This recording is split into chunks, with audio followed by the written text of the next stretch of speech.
Olá, gente, estamos chegando com informações, com notícia para você que está ligado na explosão da Rede News, trazendo as últimas notícias. Esse é o Break News e já começamos trazendo essa super notícia, essa super informação falando sobre o mico da esquerda.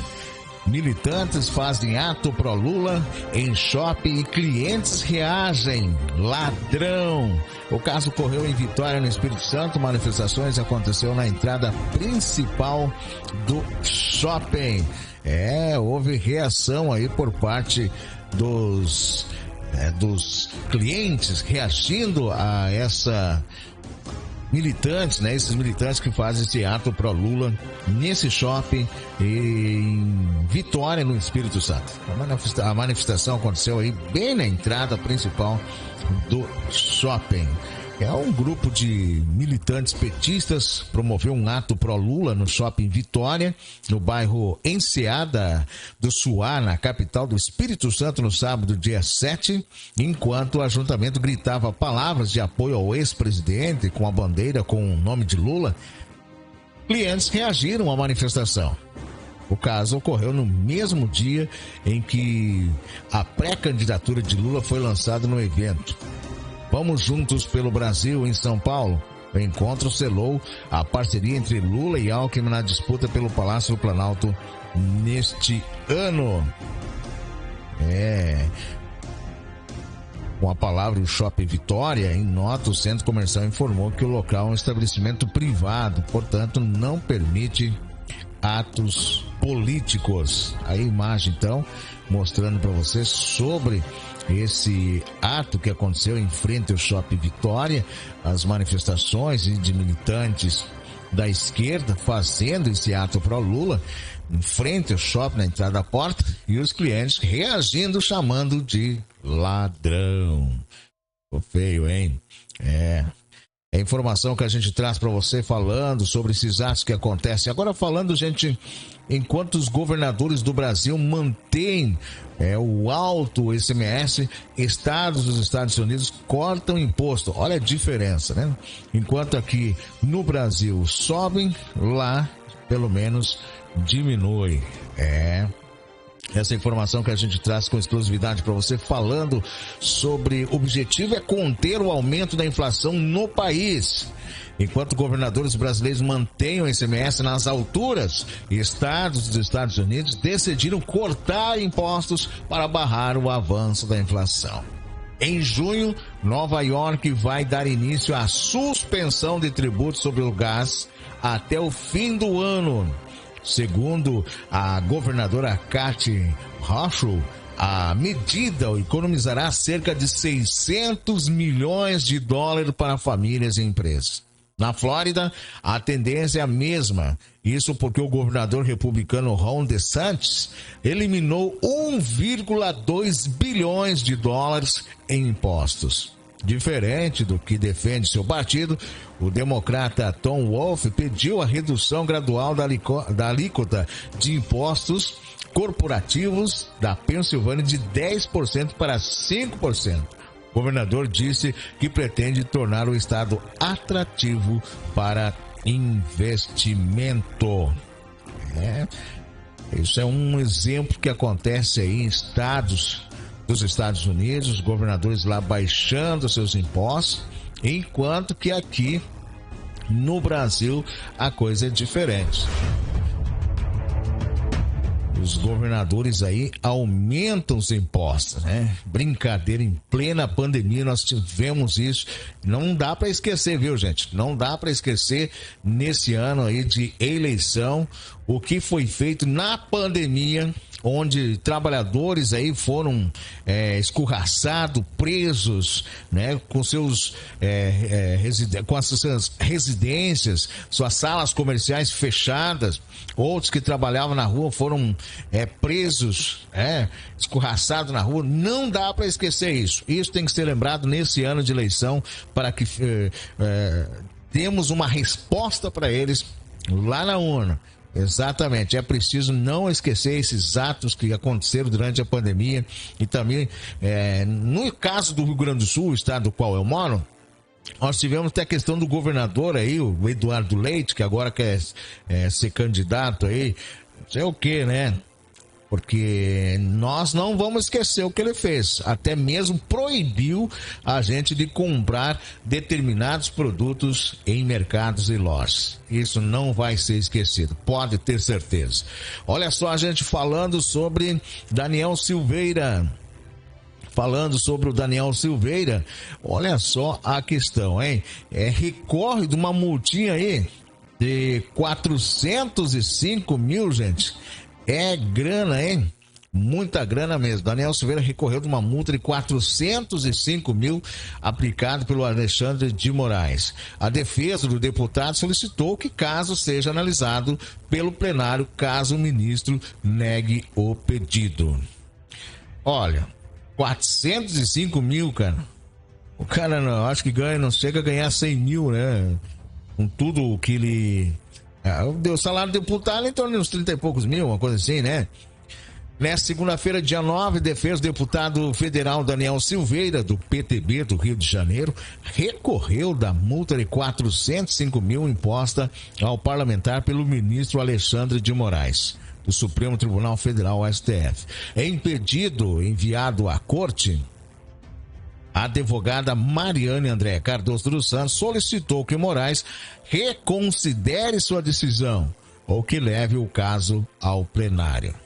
O ministro decidiu aplicar a multa a Daniel Silveira devido ao fato de o deputado não utilizar a tornozeleira eletrônica, e no final de março, Moraes determinou ao parlamentar que voltasse a utilizar o equipamento após ele descumprir medidas cautelares. No entanto, de acordo com a Secretaria de Administração Penitenciária do Distrito Federal, SEAP, o equipamento de Silveira permaneceu desligado desde o dia 17 de abril. A defesa de Daniel Silveira afirmou que o valor da multa superior a 400 mil supera o montante de 16 meses de salário, do salário do deputado. Então, a sanção pecuniária aplicada é desproporcional e desarrazoada sobre qualquer ótica. Segundo o advogado, com os descontos, o valor recebido pelo parlamentar irá cair para 25,7 mil reais. Silveira chegou a ser condenado pelo STF a 8 anos e 9 meses de prisão após críticas a membros da corte. No entanto, o presidente Jair Bolsonaro editou um decreto concedendo um perdão ao deputado. Apesar disso, Moraes explicou que o pagamento da multa segue válido, em razão de não se relacionar com a condenação, mas sim com desrespeito às medidas cautelares fixadas, sem qualquer relação com a concessão do indulto. O valor se refere a 15 mil por dia de descumprimento da medida. Olha, é uma vingança do ministro contra o deputado, hein, gente? 15 mil reais por dia de descumprimento da medida, isso é incabível para um deputado aí que ganha em torno de 25 a 30 mil reais. Agora, 405 mil aplicada por multa é muita grana mesmo, tem que ser reconsiderado. Eu meio duvido aí que o Alexandre vai reconsiderar, né? Mas veremos. A defesa do deputado solicitou que o caso seja analisado pelo plenário caso o ministro negue o pedido. Porque é provavelmente que ele vai negar, porque ele quer se vingar do Daniel Silveira, deputado, né? Segundo a pesquisa da CNT e MDA, Lula cai para 40,6% e Bolsonaro vai a 32%. Segundo a pesquisa aí da CNT, o Lula, nesse caso, está caindo, continua caindo, enquanto que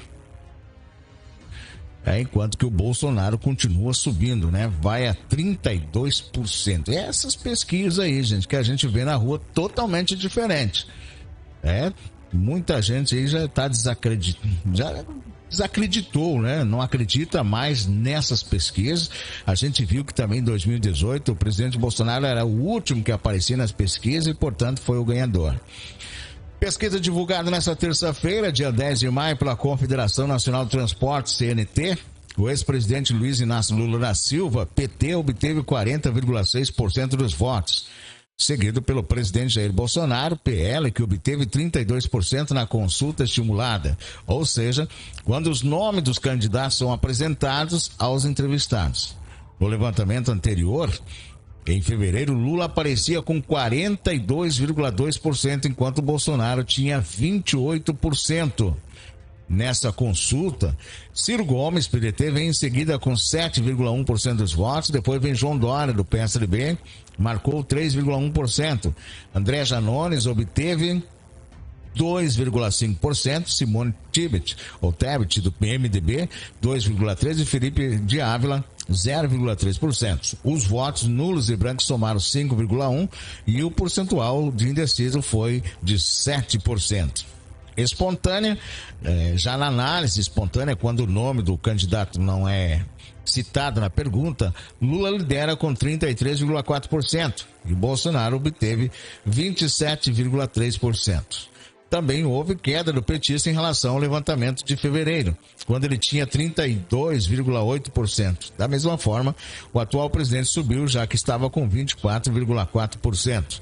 Ciro obteve 3,8% dos votos, seguido por João Dória, 0,9%, André Janones, 0,5%, Simone Tebet não pontuou. Entre outros candidatos, o percentual foi de 1,2%. Os votos nulos e brancos somaram 5,8% e o percentual de indeciso foi de 27,1%. A pesquisa ouviu 2.002 pessoas presencialmente em 137 municípios de 25 estados entre 16 e 19 de fevereiro. A margem de erro é de 2,2 pontos percentuais para mais ou para menos. O índice de confiança é de 95,6%. A pesquisa foi contratada pela CNT e registrada no TSE, Tribunal Superior Eleitoral, sobre o número BR 05757/2022. Crédito ao Metrópolis. A informação que a gente traz para você sobre essa pesquisa. O que você acha? Quero saber a sua opinião. Você acredita nessas pesquisas que o ex-presidiário e ex-presidente Lula está acima de Bolsonaro? Será que é isso que as ruas estão mostrando? Data Povo. Lula cai para 40,6% e Bolsonaro vai a 32%. A gente está vendo que já eles estão desmistificando aí essas pesquisas, né? Fazendo que fique uma coisa mais... Mas mesmo assim não dá para acreditar. A gente sabe que eles são capazes de tudo para querer aí, engodar o povo. Essas são as informações que a gente traz para você com exclusividade aqui na Explosão da Rede TV, falando sobre as notícias do dia, para você que nos assiste através da Explosão da Rede News. A qualquer momento a gente volta com as últimas notícias, as últimas informações. Enquanto isso, se inscreve em nosso canal aqui no YouTube, Explosão da Rede News, e também siga-nos na nossa página no Facebook, Explosão da Rede News, trazendo informações e notícias para você. Obrigado, daqui a pouco a gente volta com mais notícia, mais Break News. Fique ligado, a qualquer momento a gente vem com informações quentes, urgente, fique ligado.